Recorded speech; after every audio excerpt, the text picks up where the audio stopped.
The Magic Finger by Roald, illustrated by Quentin and published by Puffin books. The farm next to ours is owned by Mr. and Mrs. Gregg. The Greggs have 2 children, both of them boys. Their names are Philip and William. Sometimes I go over to their farm to play with them. I am a girl and I'm 8 years old. Philip is also 8 years old. William is 3 years older. He's 10. What? Oh, all right then. He's 11.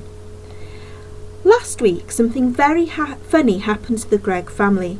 I'm going to tell you about it as best as I can.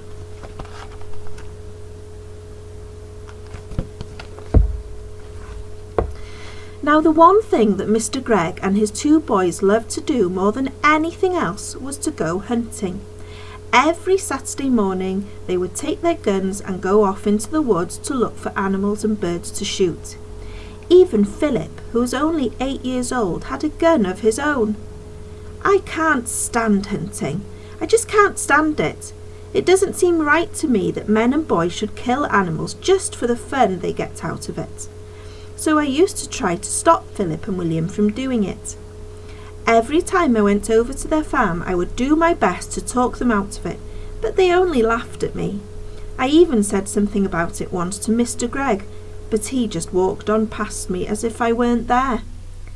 Then, one Saturday morning, I saw Philip and William coming out to the woods with their father, and they were carrying a lovely young deer. This made me so cross that I started shouting at them.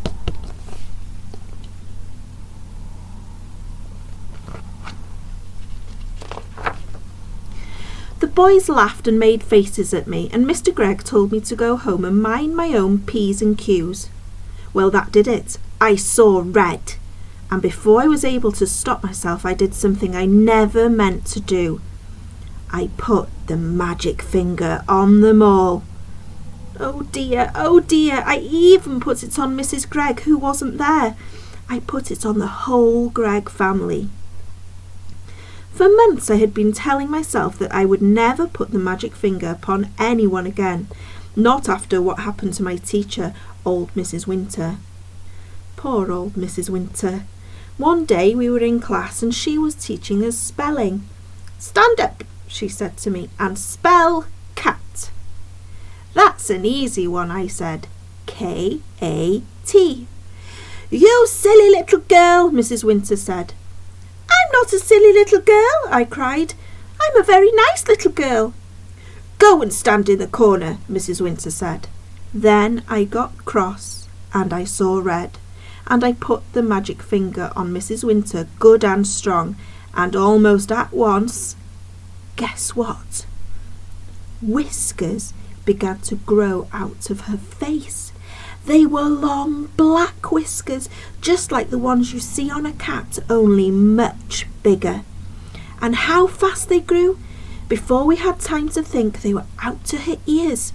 Of course, the whole class started screaming with laughter, and then Mrs. Winter said, "Will you be so kind as to tell me what you find so madly funny, all of you?"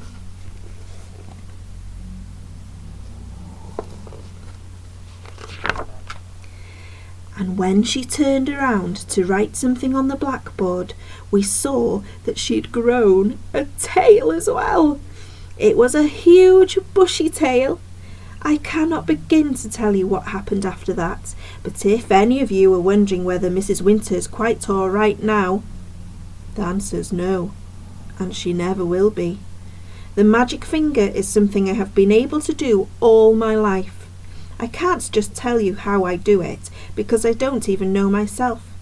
But it always happens when I get cross, when I see red. Then I get very, very hot all over.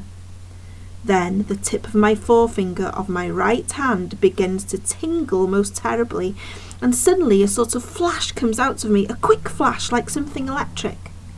It jumps out and touches the person who's made me cross, and after that the magic finger is upon him or her, and things begin to happen.